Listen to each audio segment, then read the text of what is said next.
Well, good to be with you today. I'm speaking to you from north central Mexico, Guanajuato, where we have a regenerative research farm and conference center, training center, where we're trying to find the best practices of organic and regenerative agriculture, not only in the US and Canada, but in Mexico and points south. So, supposed to talk today about food farming and health, how we can regenerate our food farming and health. So first of all, I was just wanted to talk a little bit about the term regeneration, which is becoming popular in the organic and natural health industry. It's said to be the hottest new topic out there. So what is regeneration? The traditional term is it comes from the philosophical or theological tradition where you can regenerate your soul, you can be reborn again, you can become better, you can overcome obstacles. In terms of organics, the term started being used in just a little bit in the 1980s.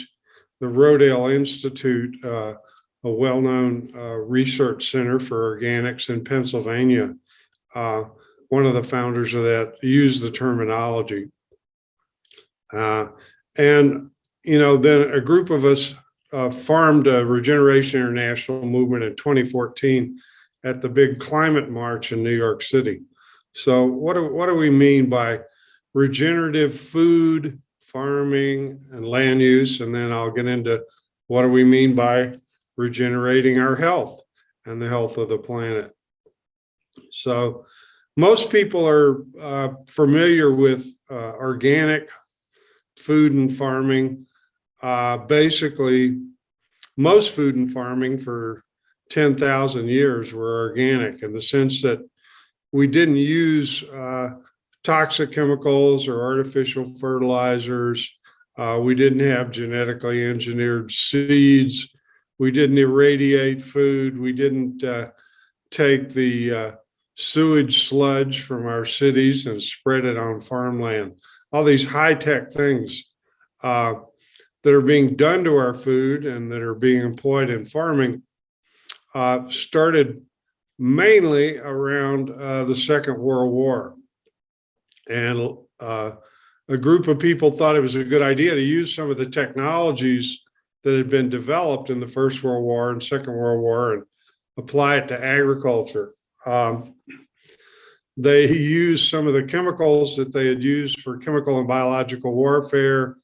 They used the nitrates they'd used in making explosives, and they came up with the modern era of pesticides and chemical fertilizers.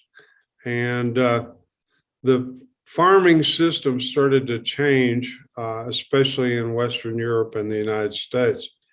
And I think looking back, this was a disaster. This chemical intensive, energy intensive agriculture experiment has turned out to be a horrible situation. So organics, which most people had been, my grandparents were organic farmers in East Texas, and they didn't use the word organic, but they farmed and raised their animals the way they had been taught by their parents and their grandparents in Southwest Louisiana. And so most farmers were basically organic until the Second World War. But the modern organic movement started, over the last century to incorporate traditional natural farming and have some rules and regulations and some practices that could be codified and so on.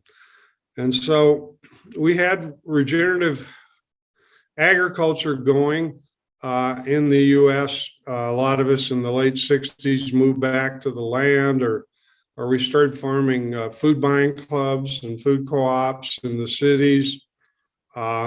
We started reading books about nutrition, and a lot of us became vegetarians or experimented with being vegetarians, and a movement developed around organic food and farming.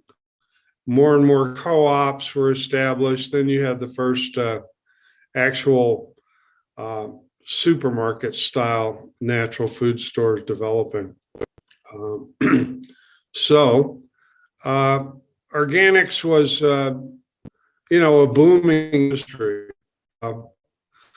Then about 10 years ago, some of us started to realize that organics, as defined by organic standards, U.S. Department of Agriculture, weren't good enough. We had some big problems in the world that were starting to be obvious. I started writing about the climate crisis probably 15 years ago. And a lot of people weren't that interested at the time. The food movement in general didn't talk about the climate crisis very much. And in turn, the climate activist movement didn't talk about food and farming. And so we went along for 6 or 8 years like that. There was a little more discussion of how, well, what is causing this global warming and the climate instability, the weird weather, the violent weather, the extended droughts or flooding and so on. And what the situation is we got too much carbon in the atmosphere and too little carbon in our soils, in our grasses, in our trees, in our plants. Why is this the situation? Well, yeah, we've burned fossil fuels like there's no tomorrow ever since the Industrial Revolution. It really speeded up since about 1850. But something else has been happening for a long time, which is that we've been destructively, we've been destroying our farmlands and our forests. We've whacked down. We used to have, 6 trillion trees on the earth. We whacked half of them down. We used to have a lot of pretty fertile topsoil, but we plowed a lot of that away. A lot of it got eroded. And so basically what happened since 1850 was, a lot of this excess carbon dioxide and other greenhouse gases in the atmosphere came from the Industrial Revolution and burning fossil fuels. But the other half came from releasing the carbon that was in our soils and in our trees, in our plants, and that went up into the atmosphere as well. And then with the advent of modern industrial agriculture, you had a couple of other greenhouse gases that used to be at fairly low levels in the atmosphere, but are now growing. And they're much more potent at heat trapping than even carbon dioxide. Oh, and those are methane and nitrous oxide. And those are a direct relationship from changing from a natural form of farming and raising animals to this industrialized system that began to gain momentum after the Second World War. Basically, if you graze animals naturally, if they're herbivores eating grass on the land, if you raise animals on outdoors and pasture the way my grandparents and many generations did before that, and the way most organic farmers do today, you keep the methane in balance. There's bacteria called methanotropic bacteria that actually eat the methane that the animals burp out.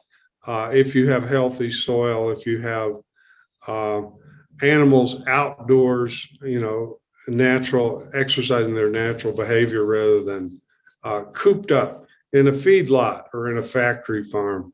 Nitrous oxide, which is even more potent than methane, a lot of that comes from using chemical fertilizers instead of using natural manures and green manures the way farmers did for thousands of years. So we got a big problem on our hands where, if we looked at the damage done to the environment, the pesticides in the water, the fertilizers in the water, you look at a state like Iowa where, you can't even swim in most of the lakes in the state or the rivers. A place where I live part of the year, Minnesota, yeah, we're known for 5,000 lakes, but half of those lakes you can't swim in them anymore in the southern part of the state because of the pollution from corporate agribusiness. So meanwhile, while we're destroying the earth and burning fossil fuels like there's no tomorrow, public health starts to change. You had, at the end of the Second World War,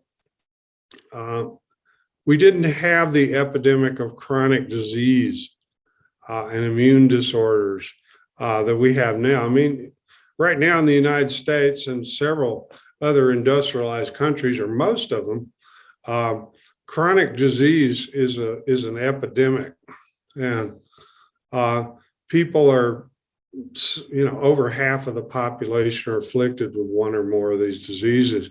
Then when you look more closely, most of these diseases are diet related, or else they're related to living in a polluted environment and living in a very stressful society.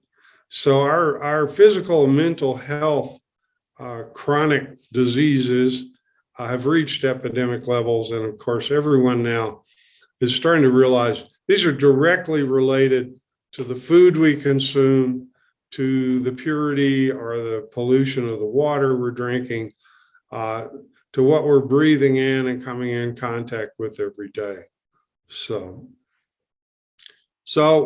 back to, as a group of us became more and more concerned in the organic food and farming movement about the climate, we realized that organic stand, even though it's good to have rules against using toxic chemicals in organic, that they hadn't gone far enough, that we're supposed to be concerned about the soil if we're organic farmers and if we're organic consumers, but we had somehow let that slip by. And so we said, all right, let's go to the next stage of organic food and farming. Let's go to what we're going to call regenerative organic food and farming.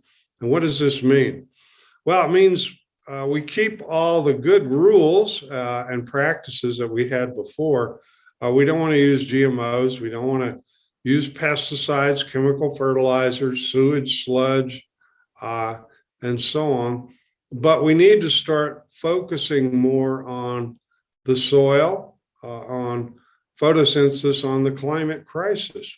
And lo and behold, as we looked around, we realized that if you go to this next stage of organics, regenerative, you can start to draw down the excess carbon dioxide in the atmosphere, and you can put it back where it used to be in 1850 or even earlier.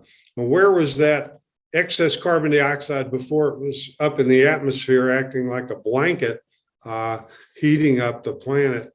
Well, it was in our soils. The soil organic matter, or basically the fertility of our soils, used to be much greater than it is today. And that carbon that's up in the atmosphere now used to be down here. And the trees, there used to be twice as many as there are now, and they're continuing to be cut down. And the programs of reforestation have not been sufficient, so we say. So 2014, a group of us got together in New York City, Vandana Shiva from India, the Rodale Institute, Dr. Mercola's some of his staff people, Organic Consumers Association, some of Dr. Bronner's staff, and then some of the best organic farmers across the country. And we held a press conference in New York. There were 400,000 people there marching for climate, marching for the climate, saying we have to change our policies. And what we realized was one big task we had to accomplish was we needed to get organic farmers and consumers to start talking about the climate, the relationship between food and farming and the way we use our land and the climate. And we needed to get the climate movement, especially the young environmentalists and activists, to start talking about food and farming. Because the way people have talked about the climate crisis in the last 2 decades has centered really on just, okay, we're burning too many fossil fuels, we got to stop. And well, I guess this makes sense in a way. Theoretically, this would solve the problem. But what we've seen is that the problem keeps getting worse. I think last year there were 413 parts per million of CO2 in the atmosphere. And when we started getting serious about the climate crisis, it was around 380. And so it's getting worse, not better. And, even though there's electric cars and, people are more conscious about conserving energy, solar and wind power are actually more profitable nowadays than burning fossil fuels. But we are putting more greenhouse gases as a global community up into the atmosphere than we ever have. And so obviously,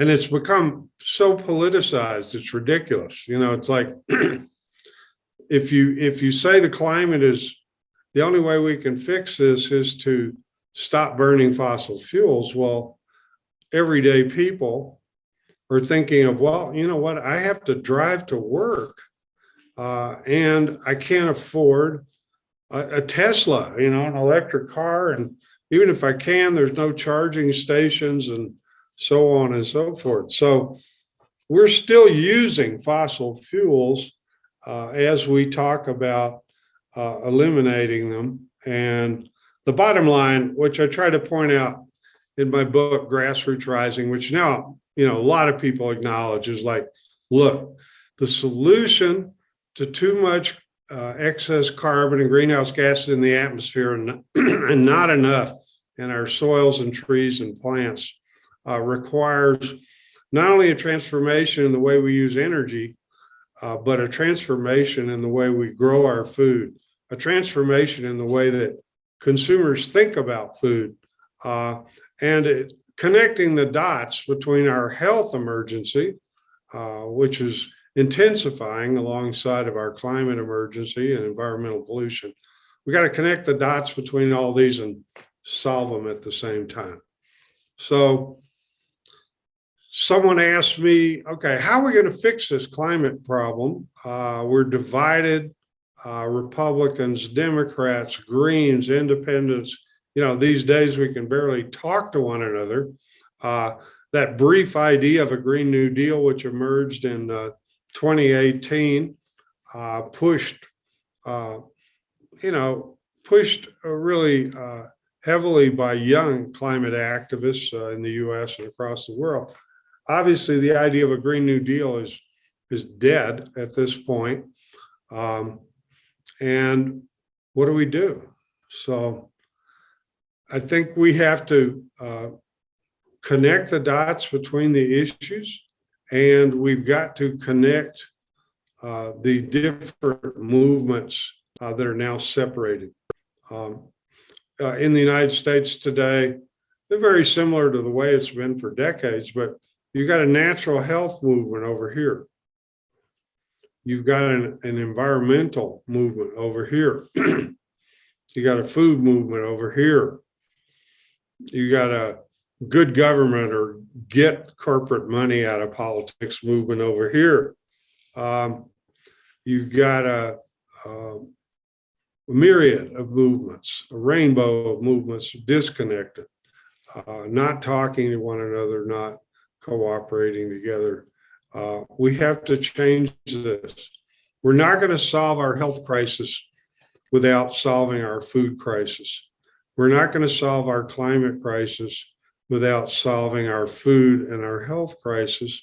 And all these depend on people stop being passive spectators in terms of politics and realize that we've got to take back control over our country from the special interests that have captured the government, especially at the federal level, that have captured our rate agencies and that are dictating public policy according to not what we, the people, have articulated that we want, but they're doing it in order to advance their special interests.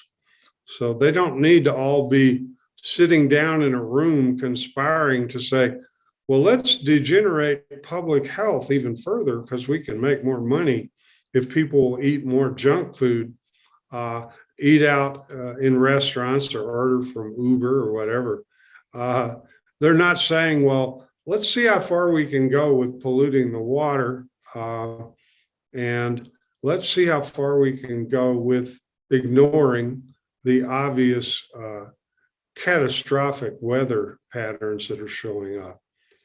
We've got to come to terms with solving these problems require looking beyond our issue silos, beyond our everyday concerns to looking at the big picture. And so regenerative is just the next stage of organic, like I pointed out, most farming was natural or organic for 10,000 years.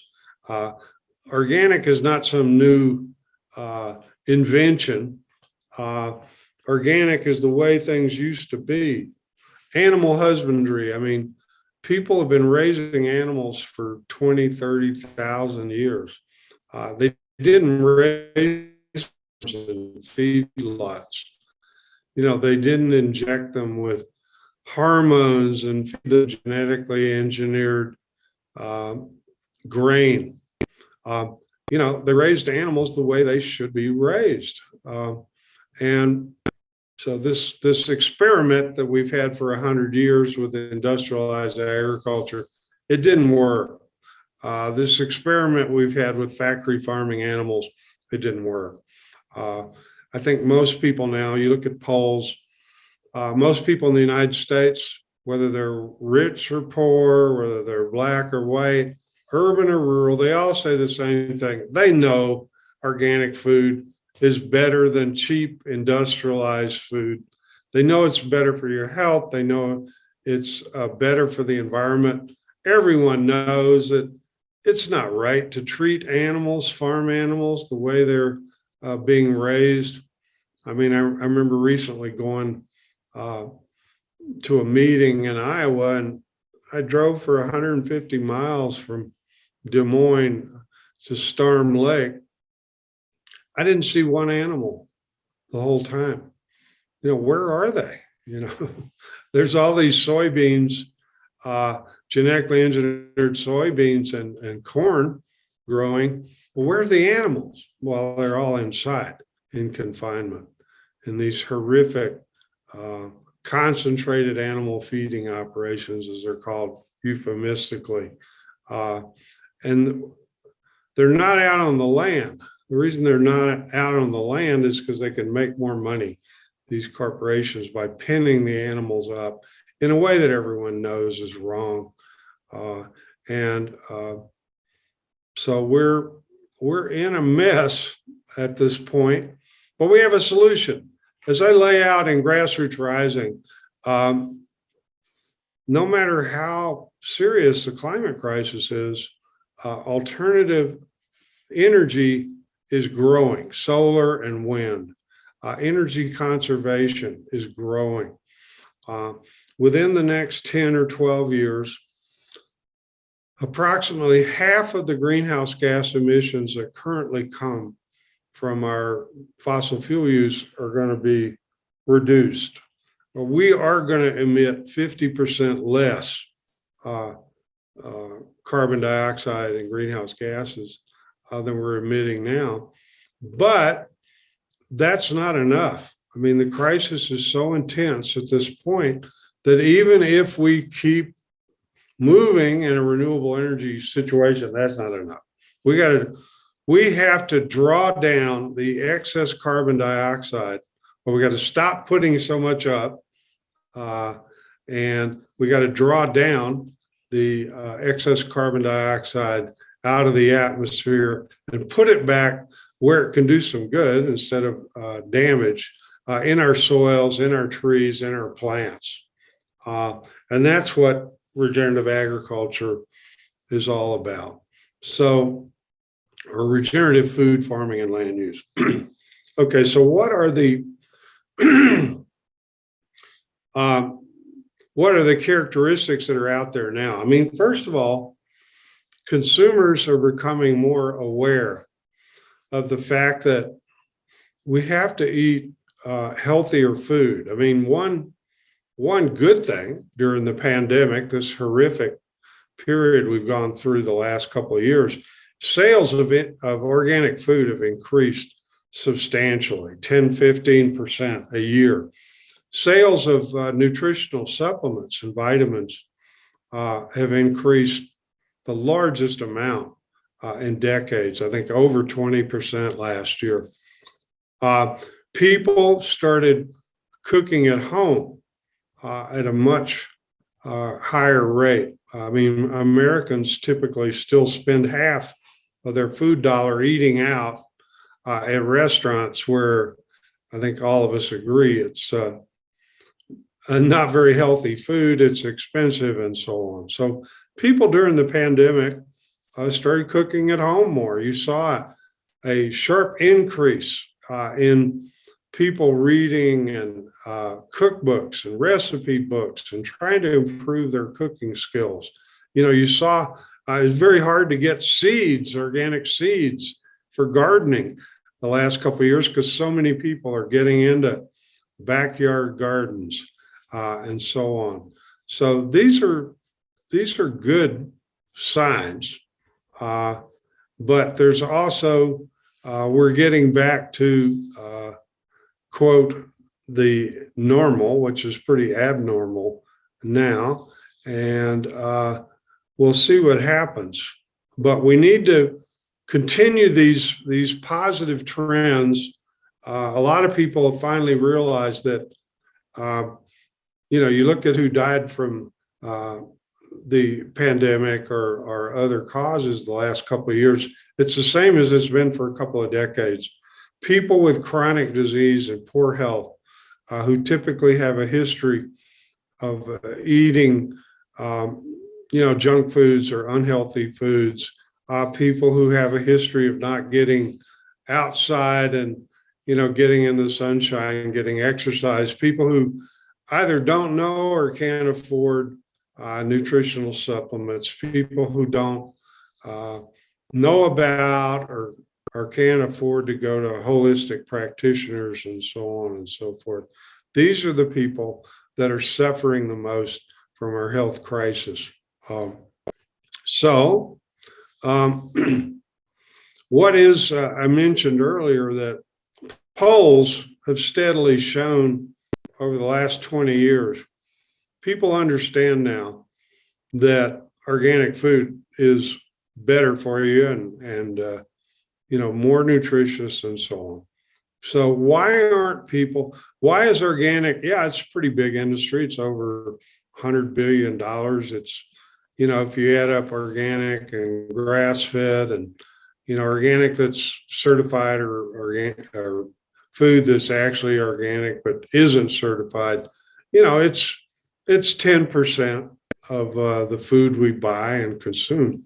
But why isn't it the majority? And I think what we realize is that Well, people are in the grocery store, anywhere nowadays. You don't have to be in a natural food store or co-op. There is some organic food available, but the problem is when they pull out their wallet at the checkout line, they don't have a whole lot of extra money to spend. And so there's this notion that, well, organic food's better, but it's too expensive. Well, too expensive compared to what? I mean, in the 1950s, when I was a kid, the average household in America spent, I believe, 29% of our household income on food. And most of our food was healthier than what the average family's eating today. But it was a considerable amount of our household income, and we didn't think it was weird. No one talked about how food was too expensive, to a great extent in the 50s and 60s, but they do now. And nowadays, the average family spends approximately 11% of our household income on food, and half of that is spent eating out in restaurants or getting takeout or fast food or getting it delivered, whatever. So we're spending less by far, a proportion of our household income on food than we were 50 years ago. But yet, the main objection to organic you hear from consumers and in the media, well, it's too expensive. Well, what this means is that the reason when you pull out your wallet, it seems too expensive to buy the higher quality food is because everything else you're paying for has gone up. The high cost of living is beyond the means of most working class and those of us, middle class and rural people in America. It's become too expensive. So you cut corners with your food. You shouldn't do that, but you cut corners. And the thing about cooking at home and cooking the right way, having family meals the way we used to, well, time. People don't have any time. I mean, so many people have long commutes to work. So many people have 2 jobs or 3 jobs. Time has become a precious commodity. And again, people are cutting corners. They're tired out after work, after commuting. They choose the easy convenience food, or they say, oh, let's just go out to, a restaurant that they know is not healthy for them and their kids. And so we're in this situation. We have successfully educated the broad majority of the population about healthy food, the importance of healthy food. But if you can't afford healthy food, you're not going to buy it and you're not going to change. And if you don't have time to improve your cooking skills or sit down or whatever, you're not going to change. We ran an article in our newsletter last week about nutrition illiteracy. And the author was talking about how they've done some polls of medical doctors in the US, and most of them said that they hardly ever had a class on nutrition in medical school. They never have time to read about it. Basically, doctors don't know a damn thing about nutrition. They don't prescribe healthy food for our chronic disease epidemic because they don't think about that, or they don't know about it, or they're afraid to act differently. So they just write a prescription for pills, and we keep going. We're spending $3.5 trillion a year on so-called healthcare costs in this society, and people are getting sicker and sicker. Again, the doctors, they're working long hours. Yeah, they make good money compared to most workers in this society, but they don't know about health and nutrition, and they're not informing their patients about this. So we come back around to the solution to our problems, our health problems, our climate problems, the problems I live in rural America a good part of the time, up in northern Minnesota. Rural America, well, we're only 10 or 15% of the population, but we have these problems that are the same across the country. Like, there's no jobs for young people. It's expensive to live, and yet there's no functioning rural economy the way there used to be, where people raise most of their own food in the regions they live in. We've got a crisis in rural America.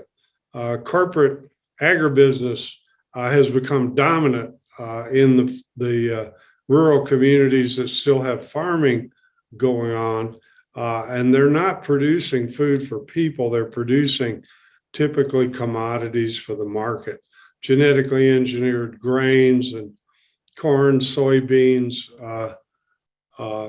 alfalfa, cotton, so on. The factory farms are replacing family farms. The situation is a mess. You can't drink the water. You can't swim in the water in these farming areas. So things are connected. So how are we going to solve this? Well, we have to start from where we're at, and one nice thing about the people watching this show today, and one nice thing about millions of Americans, is that they understand what I call natural health, and that we've got to change the way that we eat, change the way we behave, change the way that we react when we get sick. And there's millions and millions of people who understand this now. The problem is that the natural health movement is not connected necessarily at all to the climate movement or to the food movement or to rural America for that matter. It's much more difficult to get the kind of information on health that those of us in cities have compared to people in rural areas. And the country is obviously, we're in a mess right now. I mean, most people, they don't trust the government anymore. They know the elites are running things. They know that their life is right on the verge of economic bankruptcy. They know the climate is changing, but it's just become too much for people to deal with. So let's start from where we're at. And, as an individual, as a family, as a community, as a network of friends and coworkers, we can start to change things. You can afford to eat healthy food if you will take your whole lifestyle into consideration. If you learn how to cook better, all of us can improve our cooking skills. We can afford organic and healthy food if we stop going out to restaurants, if we figure out in our budgets how we can put a priority on our health, because that is the most important thing in the long run that we have. Health is wealth, as the Roman philosopher Virgil said. Okay. How are we going to solve this climate crisis, this food crisis, this health crisis? How are we going to regenerate our health? Regenerating our health means that not only can we fix some of the problems that we have in our health, we can actually get healthier. We can regenerate ourselves. We can go beyond limited organic, something with an organic label on it. We can start to buy food where not only it's organic, but the farmers and ranchers, we're trying to buy from them locally or regionally. We're trying to look at the big picture about, stop eating factory farm meat and animal products. If you're a carnivore, if you're a consumer of meat and animal products, it's like you'll be healthier to eat less of that junk. And if you're going to eat meat and animal products, which most of us do, make sure that it is not raised in a factory farm, and if you eat less but higher quality, you're going to be healthier. The same thing with fruits and vegetables and grains. It's just like, stop buying stuff unless it's organic, and learn how to spend the same amount of money, but having a much healthier diet, and talk to your kids and your grandkids about these matters. Take them out to visit an organic farm. Most people, if they could see industrial farming up close, factory farms, the pesticides, the pollution, the cancer epidemic in rural communities, they would start to change. And we've got to start realizing that the solution to the climate crisis is underneath our feet. It's it's what's at the end of our forks and knives, as much as it is about our transportation and so on. We can all start to drive less and walk more. I try to get out and take a hike an hour at least every day. And I try to swim, I try to bicycle, and I try to stay out of the car as much as I can. I try to, flying is no longer a pleasant experiment or experience that often. So I've tried to reduce the amount of long distance travel. We can all do this. We can start from where we're at. But then we have to educate ourselves. Obviously the mass media is filled with propaganda and, instilling bad habits and so on in people. You got to search out the alternative sources of information. Go to our website, organicconsumers.org, and subscribe to our free newsletter and start looking at the information that we're providing, because we're providing information about regenerating your health, your food, the farming, and the climate. Let's start talking to one another again and realizing that, we're not going to change things in this society by finding a critical mass of people who think just like we do in every one of the 40,000 communities in the US that we live in, rural or urban. We're not going to change things by finding people who think exactly like us. We got to start from where people are at. Most people have common sense and similar concerns, but we got to start talking. We can't let them divide us into, oh, you're a climate denier, or, oh, you want to take away my car and my hamburgers or whatever. This is ridiculous. We can break through this. We all care about our health. We all care about our kids' health and our grandkids' health. We all care about the health of the planet, really. People who go to church and religious services, they put it a different way than people who don't, perhaps.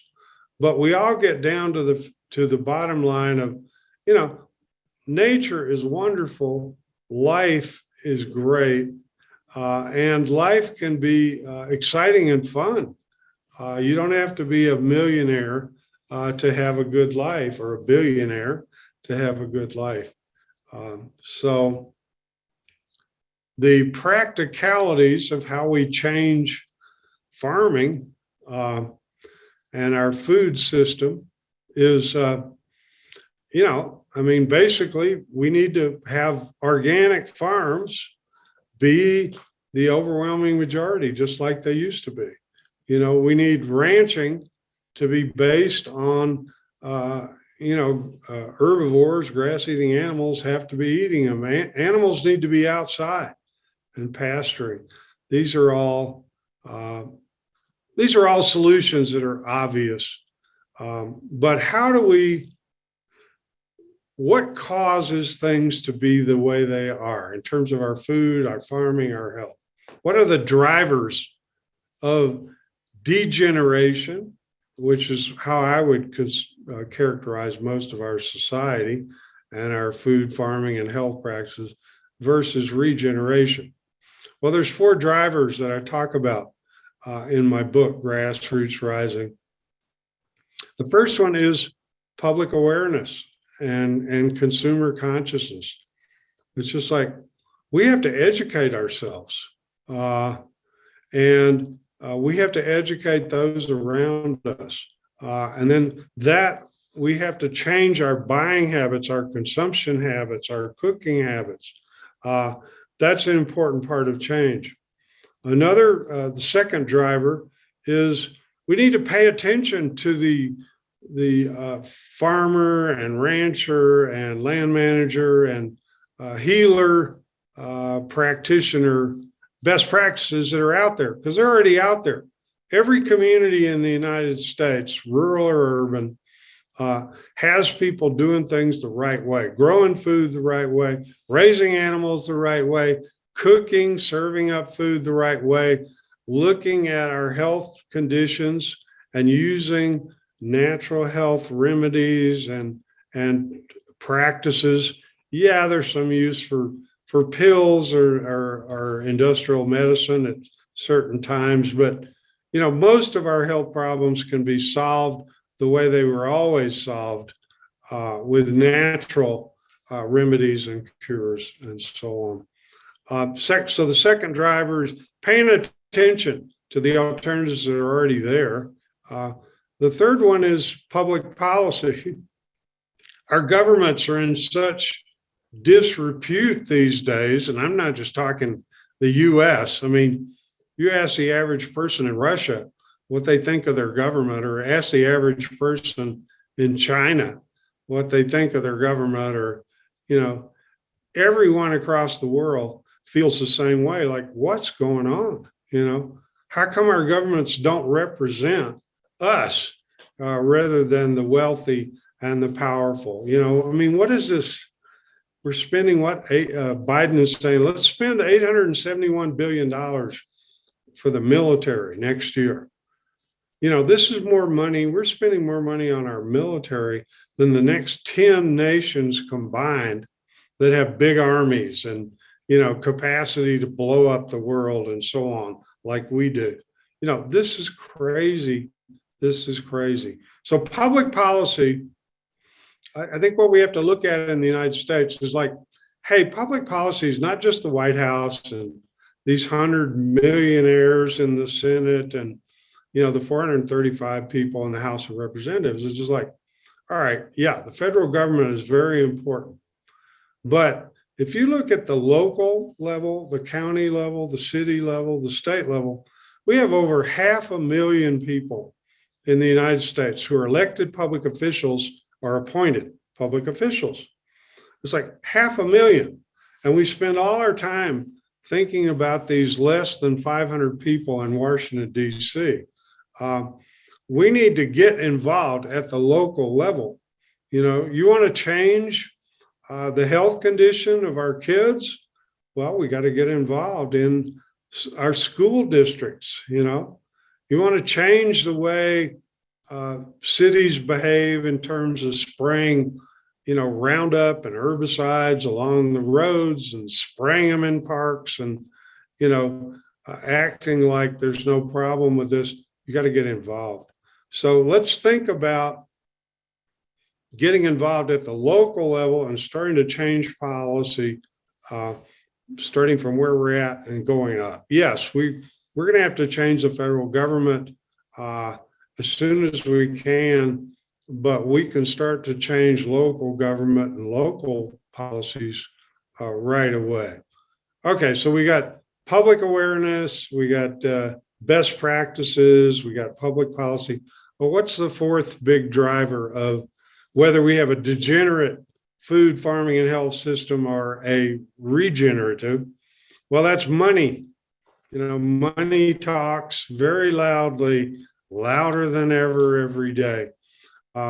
We have to invest our public funds, our tax money, our savings in regenerative ways if we think, if we're going to change things. And we got to get private capital, which is huge. I mean, there's $125 trillion invested in stock markets and bonds across the world that's basically degenerating life, you know? It's just like in the US, for example, people who have savings accounts because they're in a union or, you know, they're a city employee or whatever, there's $20 trillion in these pension funds, 20 trillion. That's a lot of money. Where are they invested? Well, they're in the stock market, they're in mutual funds. Well, what does that money do? Well, it's, you know, business as usual, degenerating things, leading us toward the cliff. Well, why don't people have control over their savings accounts, over their pensions? Well, I never really thought about that, you know, and we got to start thinking about that. We got to get back control over our money. You know, it's our money, a lot of it. And, you know, the bank you're in, we use OCA, we use a credit union because it's a more, they listen to us more, you know, and when you look at what the credit union does with your bank account, it's often quite different from what the big banks are doing.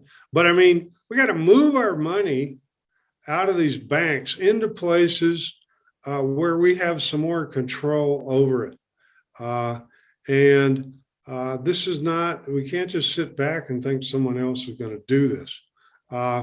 We've got to pay attention to where our tax money is going and turn up the heat on these politicians. We've got to get back control over this.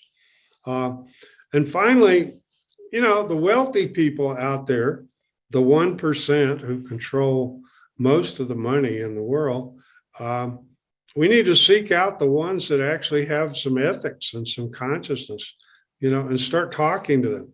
I never really had much interaction with bankers and investors and so on most of my life as an activist. But lately I've been having these meetings with the 1% of the 1% who actually give a damn at this point.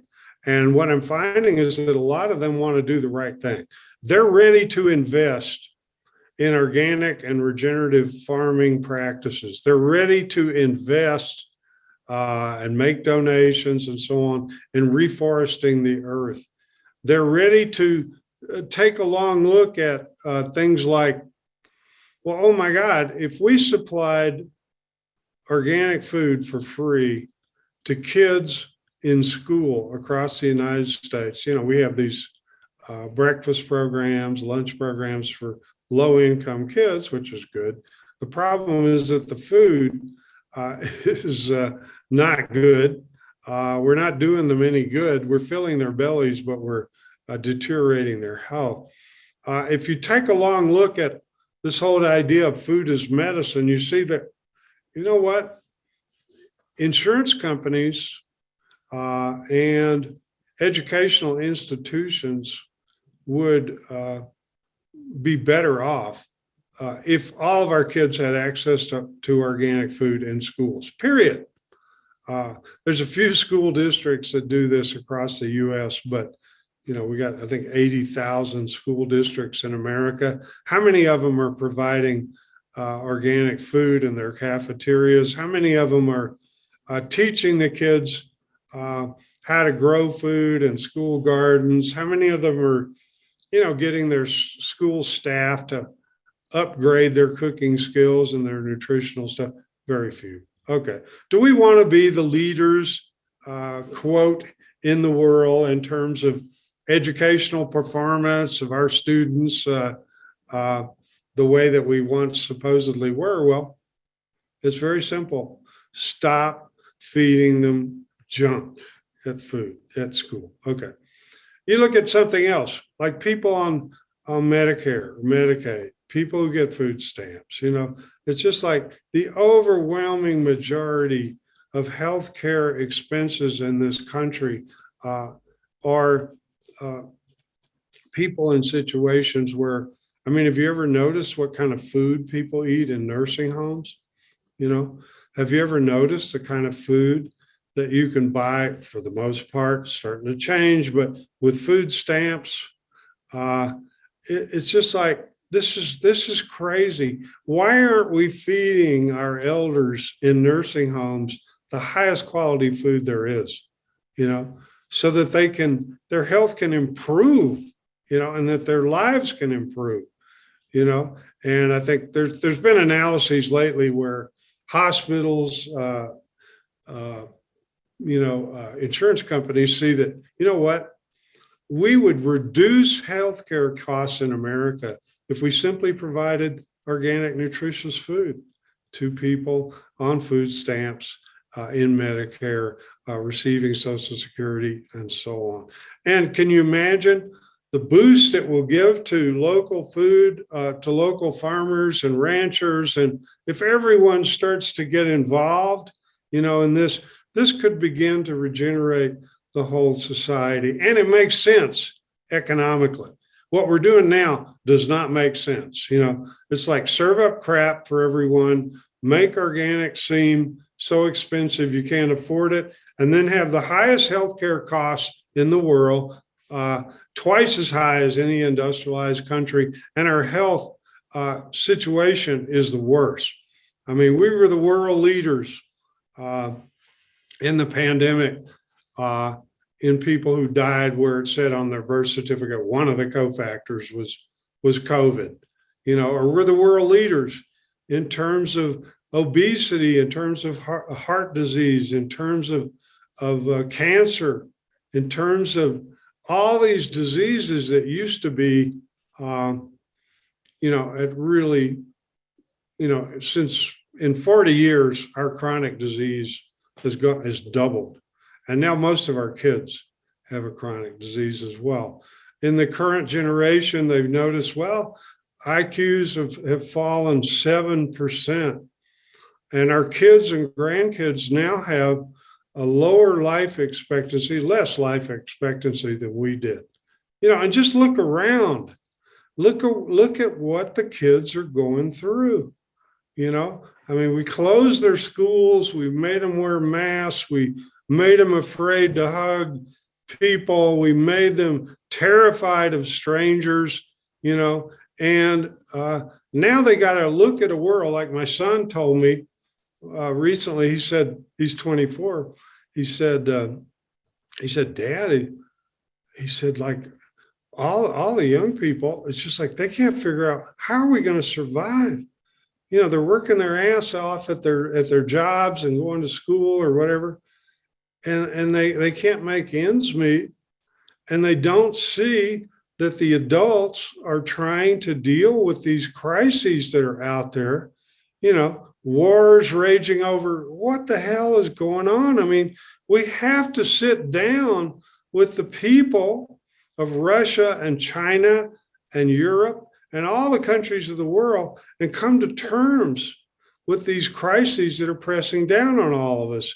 This is not a question of some country's natural resources or whatever that, both sides want them or want to control them or whatever. It's like, we got a global crisis. We got the people of the world all thinking the same thing, which is, God, the rich people, they don't give a damn about us. The governments don't give a damn about us. What can we do? Well, one thing we can do is start trying to communicate, start trying to understand, and start changing in our everyday lives. No one forces you to go out to a restaurant and eat food that's substandard. You know, if you're going to go to a restaurant, pick out a family-owned restaurant that's, you know, trying to do the right thing. You know, buy from farmers that are trying to do the right thing. You know, it's like we don't have to deal with this. Okay, the more, can we really draw down enough carbon dioxide from the atmosphere and stop putting up CO2 and methane and nitrous oxide from our food and farming and industrialized systems? Yes, we can. I lay it out in my book very clearly. We're not going to get rid of fossil fuels use in the next 10 years, but we easily can reduce our emissions of fossil fuels by 50%. We need to all start thinking about investing in energy conservation in our homes, in our communities is a very good investment. Who knows what's going to happen to our savings, our dollars in the banks, and you know what the global elite have in store for us. But I can tell you that an investment in learning how to grow your own food, use less energy, thinking about your lifestyle, what makes you happy, how can you be happier and reduce your emissions. But the other thing is that we've figured out as organic farmers and ranchers around the world how to do things in a way that sucks down carbon dioxide from the atmosphere. And what is it? I mean, we learned about this in high school, but I know some of us maybe weren't paying real attention that day, but basically photosynthesis is the incredible ability of plants, trees, grasses, you know, vegetables, fruits, grain, incredible ability of plants to suck down carbon dioxide out of the air and turn it into the living plant matter above the ground. They're using, you know, solar energy to turn this carbon dioxide into living matter. But what we didn't know very clearly until the last 10, 20 years is that part of this carbon dioxide, part of the carbon in the plant doesn't stay above ground. About 30% of it goes through the plant, through their root system, into the soil. And what happens in the soil is that the soil microorganisms take that liquid carbon that the plant or the tree or the grass is putting through their root system, and they exchange it for the nutrients and the minerals that the plant needs to grow and survive. And it's this great chain of being that keeps things going. This is what life is all about. So if you increase the amount of plant and tree photosynthesis, you actually draw down more carbon. So, okay, you remember I mentioned there used to be 6 trillion trees on the earth, and there's 3 trillion now. Well, regenerative foresters have figured out that we can easily plant 1 trillion more trees in the next 10 or 20 years in the areas that used to have trees that don't have them now. You know, we can put more trees even in our urban areas. I believe urban areas are just 7% or something of the land mass in the US. But the more trees we can get going, and, you know, we can be innovative. Let's have nut trees. Let's have trees that have some fruits on them, if possible. We can plant a hell of a lot more trees. We can cool off our cities. I mean, there's studies that show that the more trees, the greater the density of trees in urban areas, the better the mental health of the population, less crime, less anxiety and anguish and so on. We need to reforest America.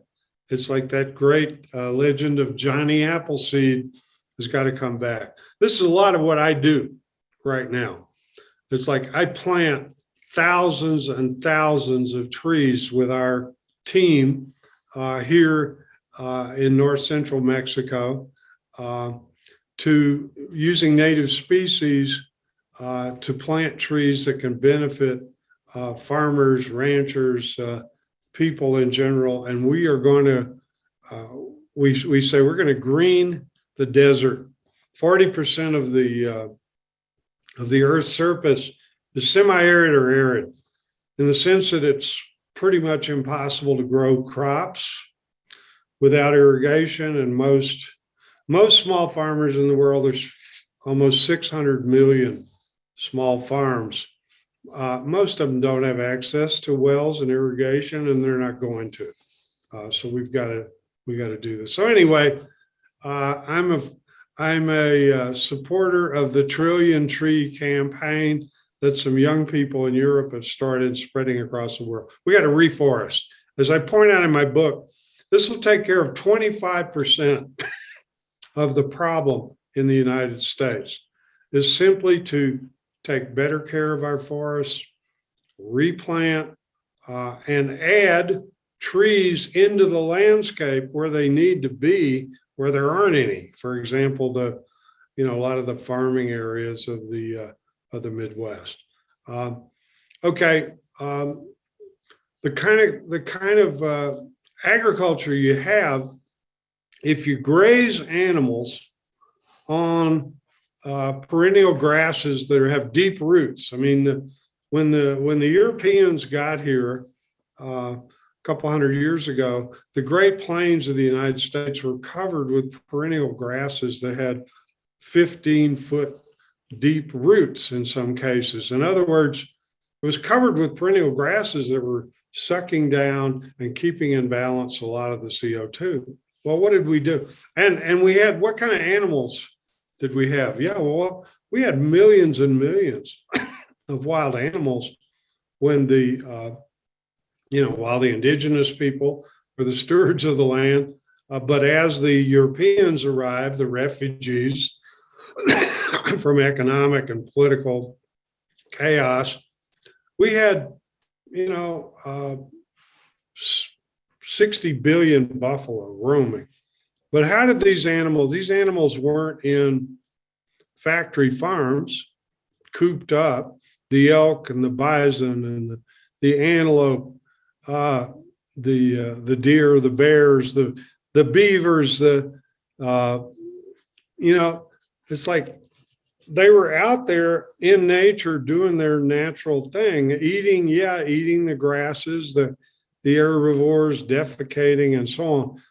But they were operating in a manner that was in balance with the grasses and so on. We've broken that up. And the bottom line is, like, we can have a decent society in America. We can have healthy people in America. We can do our part to restabilize the climate, but we can't have factory farms. We can't have factory farms, where the animals are cooped up, where they're living, off an unnatural diet of genetically engineered corn and soybeans. We can't have plants covering the Great Plains with 6-inch roots. We cannot do this. We are going to have to shift away from this. And if we don't shift away from this, it's going to be very hard to recover. We cannot keep on, ignoring the fact that wetlands sequester a lot of carbon, they attract a bunch of wildlife and so on, keep draining wetlands so we can grow yet more GMO soybeans or corn or whatever. We can't keep pouring chemical fertilizers on the soil that kill the soil's ability to retain carbon. We can't keep doing this. We've changed the weather patterns. I've got a friend up in northern Mexico, a rancher right across the border from Big Bend National Park in Texas and south of El Paso. But there's a group of Mexican ranchers, and they have about 1 million acres where they're using planned rotational grazing of animals in the manner I'm talking, much the way the buffalo roamed before. Anyway, and their 1,000,000 acres, they're getting more rain, considerably more rain than their neighbors just next door, who don't use rotational grazing. And so we can put that carbon back in the soil. We can get the perennial plants. We can get the trees back in the landscape. And lo and behold, the food that comes out of this, an animal that's raised in this way, they have really different omega-3, omega-6 profiles. It's basically good fats, good meat, good for you, versus stuff that clogs up your arteries and gives you a heart attack.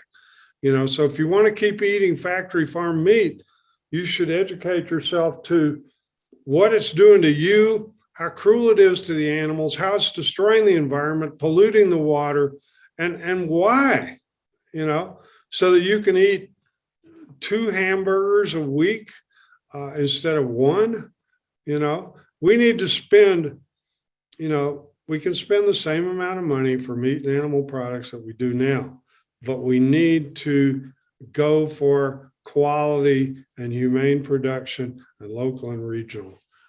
We can solve these problems. So it's not, I go into detail in Grassroots Rising, a roadmap for the whole U.S., but it comes down to starting to treat the earth and the animals and ourselves with respect, starting to realize that, like, hey, rural America and urban America, these aren't 2 different worlds. We live in the same world. We're dependent on one another. It's just like a lot of the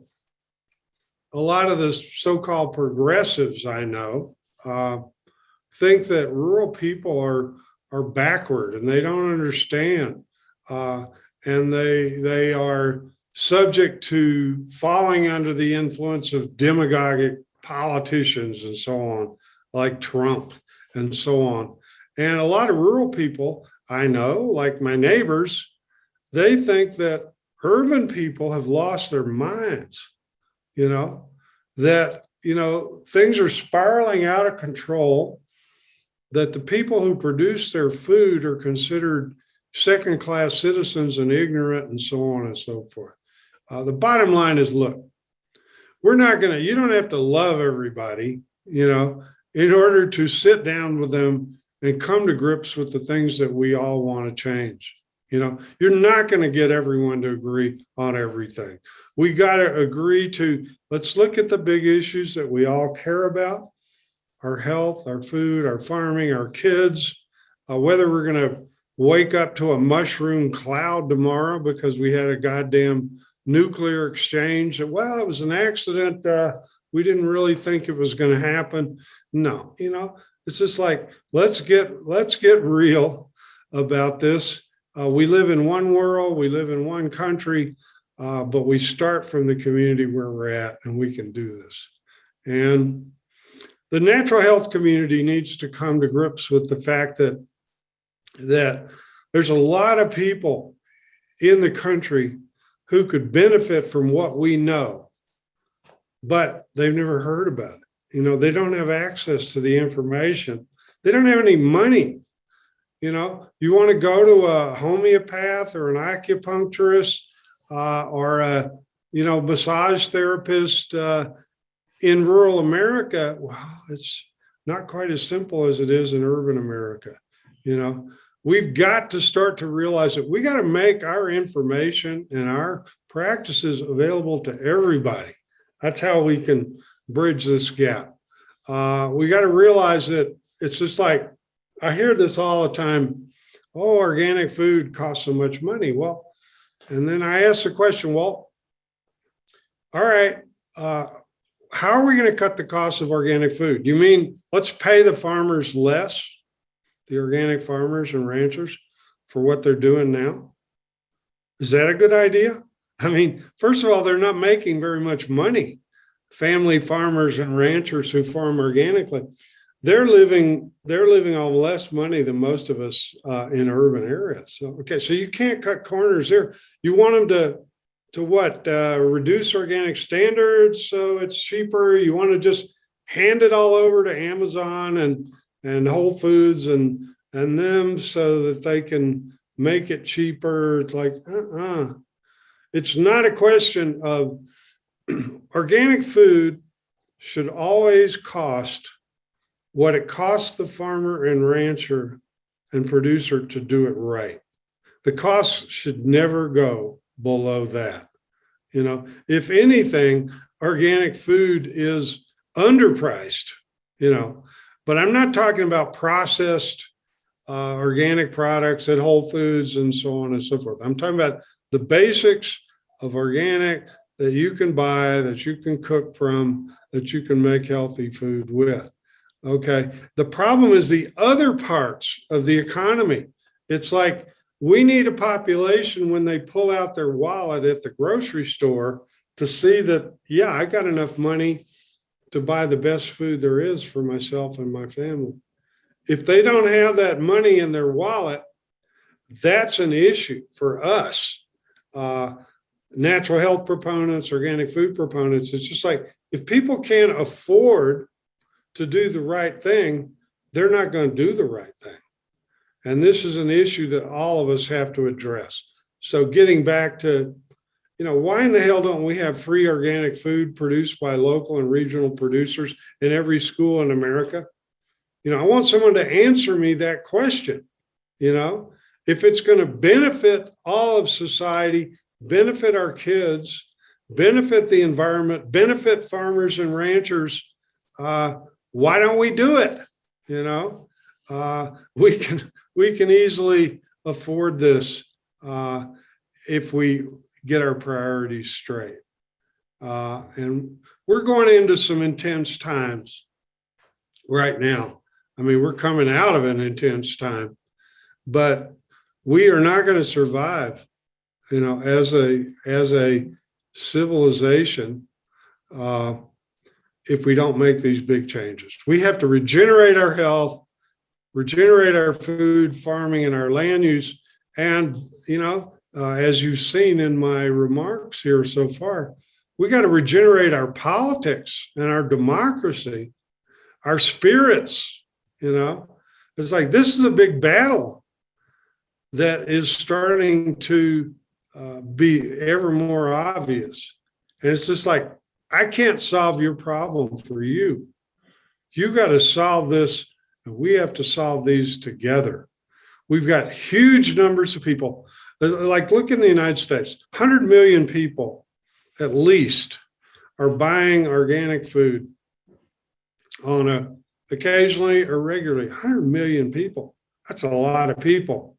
That's enough people to elect a president of the United States and a Congress. I mean, folks running for president now, what are they getting 65 million votes or something like that? The winner, and then the loser gets a few million less. We got more people buying organic food in America than it would take to change the society. Okay, let's look at natural health. How many people buy supplements or, visit alternative practitioners and so on and so forth? Well, there's about 100 million too. So then I ask the question of, well, is everyone who buys organic food occasionally or regularly, are they aware of supplements and healthy lifestyles and alternative and holistic practitioners and functional medicine or whatever you want to call it? No. Most organic consumers in the United States are still hooked into this industrialized medicine, the big pharma, treadmill. Okay, so let's look over there. Okay, well, what are the people in the natural health movement, the consumers, practitioners? Are they all buying organic food? Are they all going out of their way to make sure they support local and regional family farmers and ranchers? Well, I wish that were the case, but a lot of people who consume natural health products, they're eating conventional food. They're behaving as conventional consumers. Okay, let's jump over there to the climate activists. Well, a lot of the leaders of the climate activists are young people. Young people in general, are not as concerned about their health as they're going to be a little later in life. So why hasn't the climate movement acknowledged that degenerative food and farming lies at the root of our problem? It's not just the fossil fuel industries that are the problem. It's the big corporate agribusiness, big food, Amazon and the rest of them that control our food distribution and our selection. It's just like, these people are the problem too, and we're going to solve this. So there's lots of other, lots of other movements, lots of other currents. But I guess my message overall is we got to break down the walls that exist between us, the people who go to church and religious services, the people who don't, the people who live in urban America, the people who live in rural America, the people who pull the lever for Republican or the people who pull the lever for Democrat or the Greens or the people who don't vote because they're so disgusted. We need to open the lines of communication, stop yelling at one another, and start to come to terms with, well, why does this person think this way? And is it so important that we agree on every last thing? Because if we do, I think we've run out of time. I think we've run out of energy. I think we have to step back and realize that, like, hey, my life is out of control. I don't even have time to think about the state of my soul, to think about, am I really happy the way I'm living things? Am I setting a good example for my kids or my grandkids? It's just like, what am I doing? So it's worth it. It's worth it to start to think about this term, regeneration. And would you like to be not just less sick less often or your chronic disease under control? Would you like to get rid of that and be healthy? Would you like to be happier? Would you like to be a better cook? Would you like to start learning how to grow a little bit of your food, even if it means sprouting sunflower seeds in your the windowsills and so on and so forth? We can rise above this. We have to rise above this. This is the moment that we've all been waiting for, I believe, when the rehearsal is over and we're into the main act right now. And what we do as individuals, as communities, as nations, as a community, as a global community, this is it. This is like, we can't blame our kids and our grandkids because it's us. It's what we do. And they're going to join in with us if we give them the opportunity to do so. So I'm really glad to be here today. And then I want to, they told me if I stop talking here at this point, we can take questions from people who are here, and I'll do my best to try to give an answer.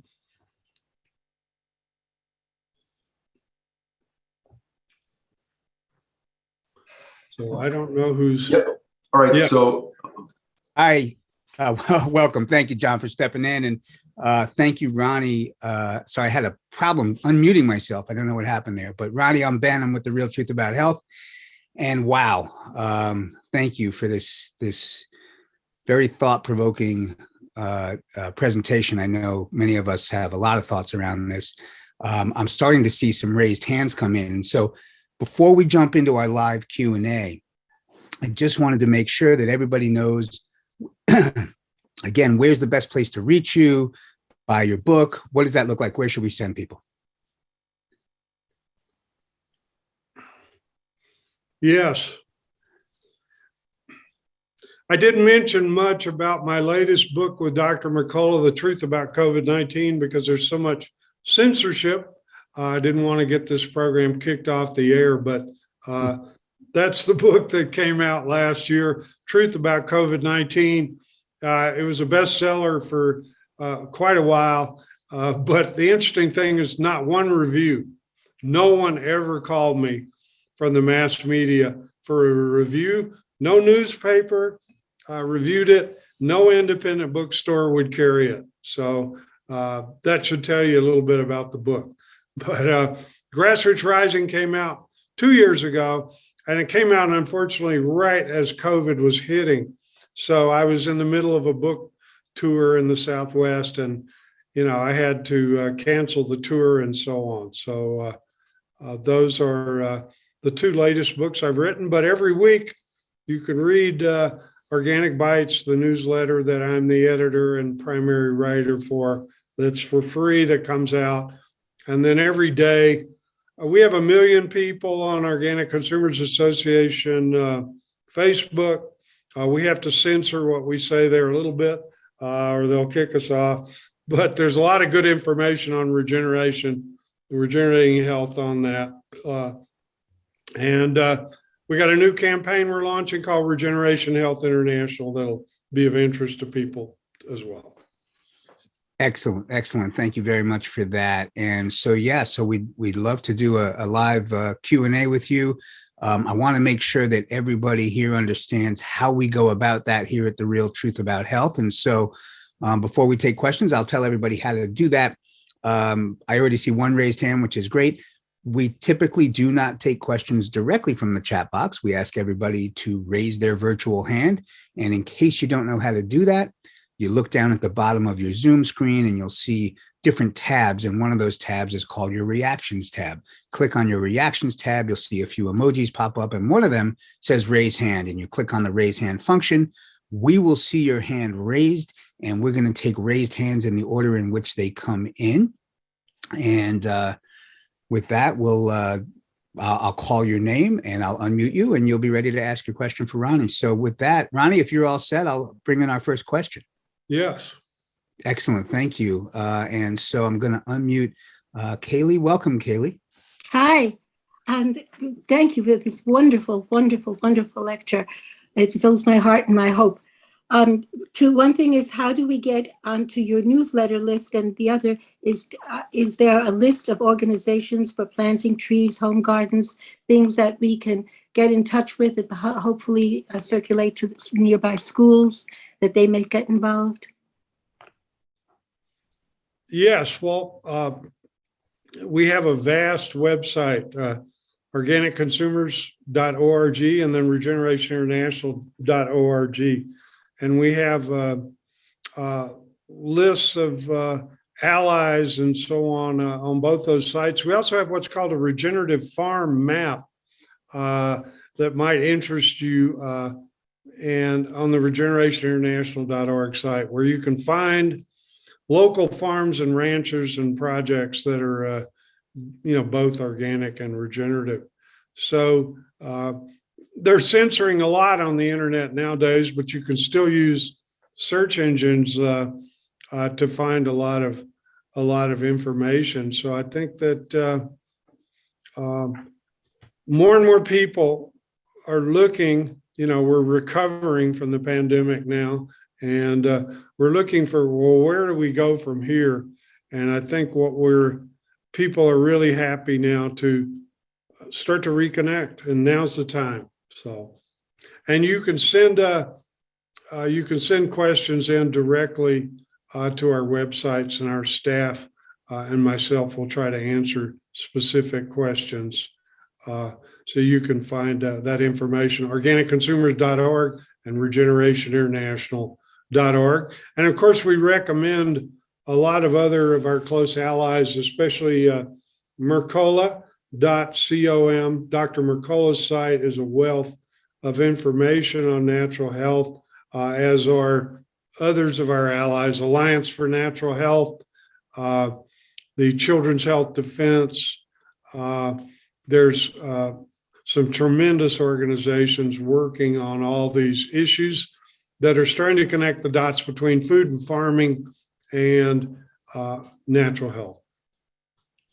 Thanks very much for that. And up next, we have Crystal. Welcome, Crystal. Hi, good morning, and thank you so much for that powerful presentation. So thought-provoking, actually. And I was wondering, in your humble opinion, it seems like we live in a world where good is bad and bad is good. You mentioned how years ago farmers naturally produce natural, organic, farm products, and the tables have turned to the point where that's like an anomaly almost, and mainstream eating is comprised of processed, manufactured, chemical laden foods. And so I'm just wondering, in your humble opinion, how difficult it would be to turn that entire dragon around. And the government is actually subsidizing so many of these fake foods that the vast majority of people are eating. But why can't those subsidies go into natural farming, organic farming, and get back to what you are espousing, where, that's the way we should all live? Yes, well, there's a few hopeful signs, I believe, in the U.S. And other places. One of them is that there is a small increase in the number of organic farmers and ranchers happening now, and there's an increase in young people getting into farming. There's an increase in women and racial minorities into farming. But we have to, in terms of public policy, we got to just unite around very simple things, like we want the government to stop subsidizing food and farming that's bad for our health and bad for our kids and bad for the environment. And, if you live in rural America and you're caught up in this system where you're taking a subsidy to do something, most of them know it's wrong. Most farmers who are using pesticides and chemical fertilizers, or who have their animals confined, they're not doing this because they want to spread poison around and torture animals. They're doing this because they don't see another alternative. So one of the things that I would urge people to do, try to communicate with the young people and daughters of the conventional farmers. Talk to them at farmers markets. We're Future Farmers of America is a convention we go to every year with 60,000 kids, where we talk to them about this. And I can say the good news is that there's a whole new generation of rural kids and urban kids who want to do things the right way. But we got some major obstacles that we have to overcome. It's like farmland costs a fortune in the United States. How can a young person who doesn't inherit the land from their parents afford to get into farming? Well, they can't. That's the answer to that. And so we've got to change that. Things are slightly different down here south of the border, where I think there's 5 million family farms and ranches left in Mexico, about twice as many as there are in the US. But the problem is the poverty and the drug cartels. The problems are so much. But I can tell you, down here on our farm, our research farm, we have 50 young people who are on the staff, who are interns, they work.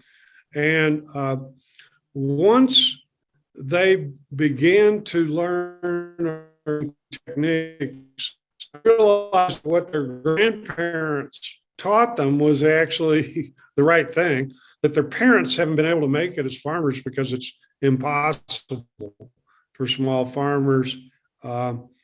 They get excited. And 10 years ago, when we started this farm, most of the young people were these are rural young people.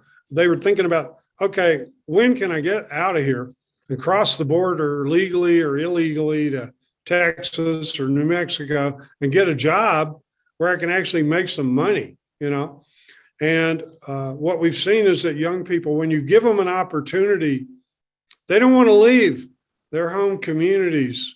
Sure, they'd like to visit the U.S. sometime and see the sights and so on.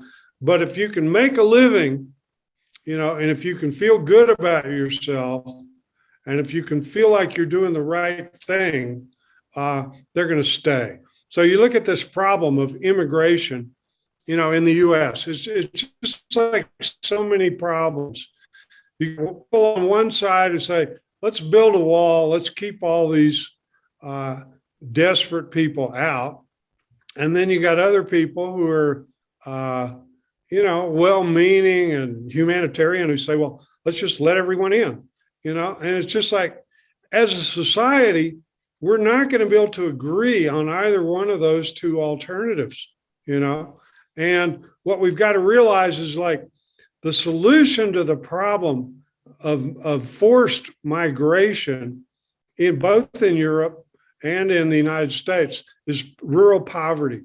If we can help people create conditions to have small organic farms that actually you can make a living on in Mexico and Central America, people are not going to leave their home communities.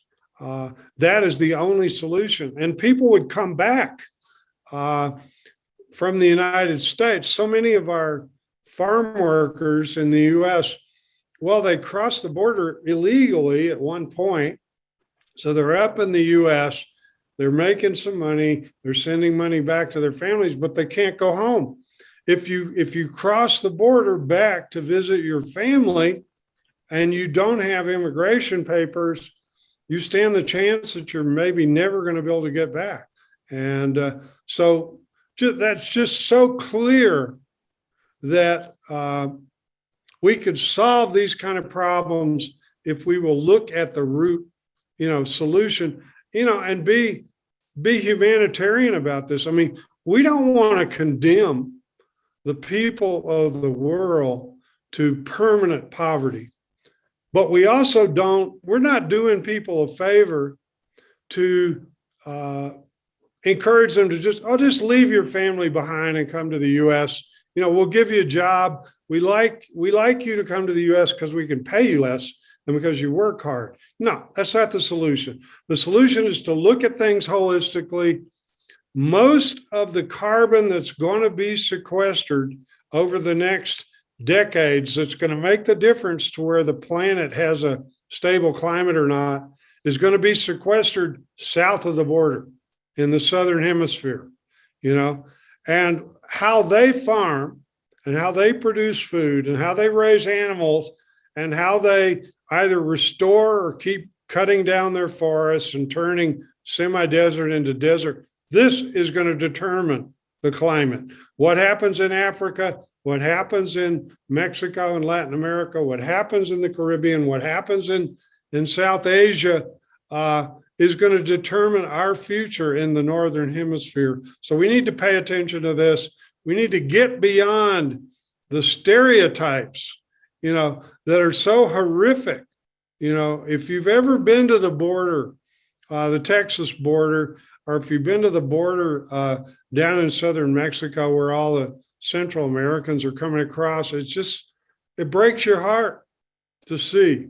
But when you talk to people, you say, wouldn't you like to be able to go back to your family, to your community, and make a decent living, and not be afraid of, drug warriors forcing your kid into a gang? Everyone says the same thing. Yeah, they love the idea of America.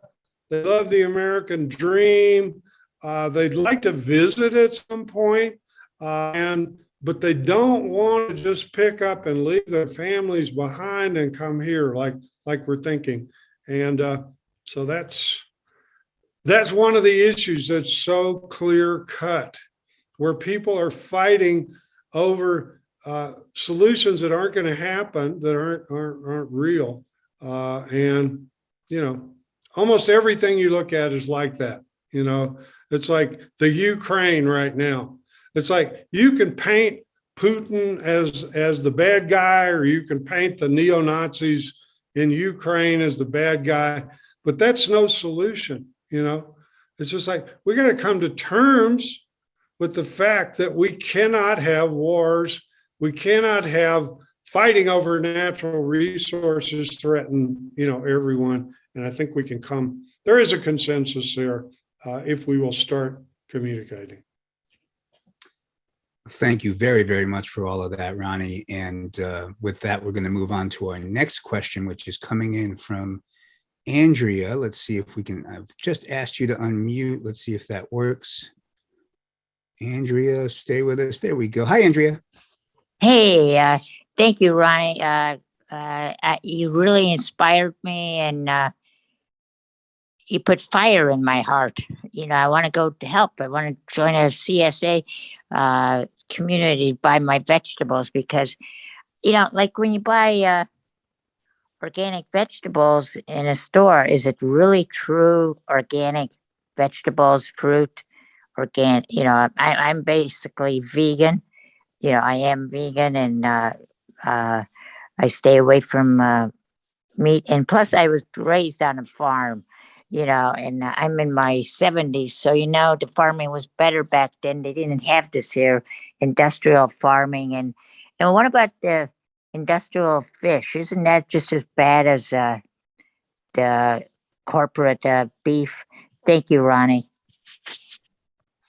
Thank you. Yes, well, fish farming is for the most part, it's like factory farming of animals. It's like, these are not healthy products. One of the worst, take salmon, for example, which I love, wild Alaskan salmon. And I eat it every chance I get.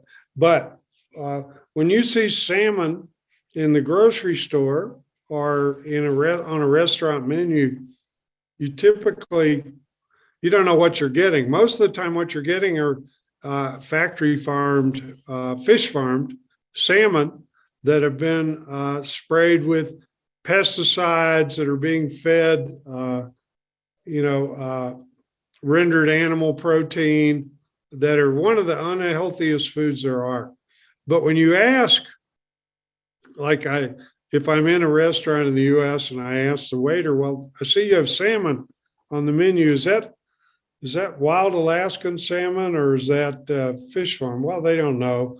They go back and ask, and you can't always believe what the manager has told them, and so on. So you got to read beyond labels and educate yourself. And my rule of thumb, I was a vegetarian for 40 years, but I started eating meat that was raised regeneratively and organically, grass-fed, pasture-raised in 2010, about 12 years ago. But I just assume that it's factory farm, because 90% of it is, or 95%. And so I don't eat meat and animal products in a restaurant unless I know what's going on, unless I know the restaurant manager, or it's on the menu and labeled up. I just avoid it. And if I'm going to purchase meat or animal product, I like to do it directly from the farmer, if at all possible. And then if that's not possible, a co-op or a natural food store that will answer your questions and be transparent. So we got to read beyond labels. In general, you can trust the organic label, but that's in general. There is fraud. There are problems.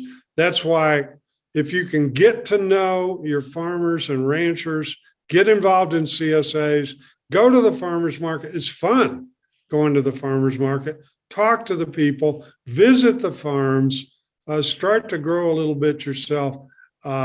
You'll find that it's fun being an investigative consumer, reading beyond the labels. But if you can at all possible avoid that highly processed factory farm food, We need to start thinking now about the packaging. I mean, it's something you didn't used to have to deal with. I mean, you went to the grocery store when I was a kid, and you saw the meat department, you saw what you wanted, they wrapped it in paper, you took it home. I mean, nowadays everything's encased in plastic. It turns out these PFAS chemicals, these forever chemicals, they're in everyone's bloodstream. They're screwing up our immune systems. I mean, you eat healthy food, you do the healthy things, but you find it really hard to lose weight, for example, which is the situation for a lot of us. And you're still doing everything right. Well, now we realize there's chemicals in the environment that screw up your metabolism, that make it very hard. And you got to start thinking about that too. So the packaging, the plastics, where you buy something from, these are all part of it. Think of it as an adventure. Every time you go out, and I'm going to do the best job I can to find the best food for myself and my family. I'm going to try to not waste money. I'm going to try to, 35% of the food in America is wasted. That's one reason why people think organic is expensive. You have to do what my grandmother did, or most of our grandmothers, cook in quantity and save the leftovers and get creative, and get away from this plastic packaging and these other toxic implications of what we're eating. Thank you for that, Ronnie. And I'm going to we have just a few more minutes before our next lecture. And we again, what a privilege to have you here and answering these questions. I'm going to bring now Ben in, and welcome, Ben. Thank you very much for giving me time to ask a question. I got one question is about the sleep. How many hours is better for people to get good sleep, than to get good health? So how many hours of sleep does Ronnie recommend for people getting better health? Yes. Okay. Well, for 8 hours, I think 8 hours for most people. When you get a little older, like me, you can get by on 7 hours, and certainly sleep. What I find is, like, it's not a question of just, well, I'm going to go to sleep at 10 o'clock and, I'm going to wake up at 6 o'clock or whatever. It's like, if I haven't gotten enough exercise during the day, if I haven't cleared my head of all these conflicts and problems, it's very hard for more and more of us to go to sleep and to get the sleep we need. So it's very important that we get enough sleep, but it's very important that we realize what will enable us to get sleep. And you don't want to be taking sleeping pills that damage your liver just so that you can sleep through the night. It's much better to look at your whole lifestyle and figure out, what am I eating? How much exercise am I getting? What are my thoughts? How much time am I spending looking at these screens, phones and computers, compared to being out there in nature and so on? So great question. And yes, Ben, thank you very much for that question. And Ronnie, we have a couple of minutes left. I'm not seeing any other hands at the moment, but I've got a question for you. I'm looking at a list of different myths that you've commented on in the past, and I'm curious if you could comment again on GM crops and the increased yield potential. Obviously, one of the arguments for GM crops. What are your thoughts on that? Yeah. Well, first of all, there's no such thing as a genetically modified crop that is not accompanied by a toxic chemical and a toxic chemical fertilizer. If there were, we'd be having a different discussion.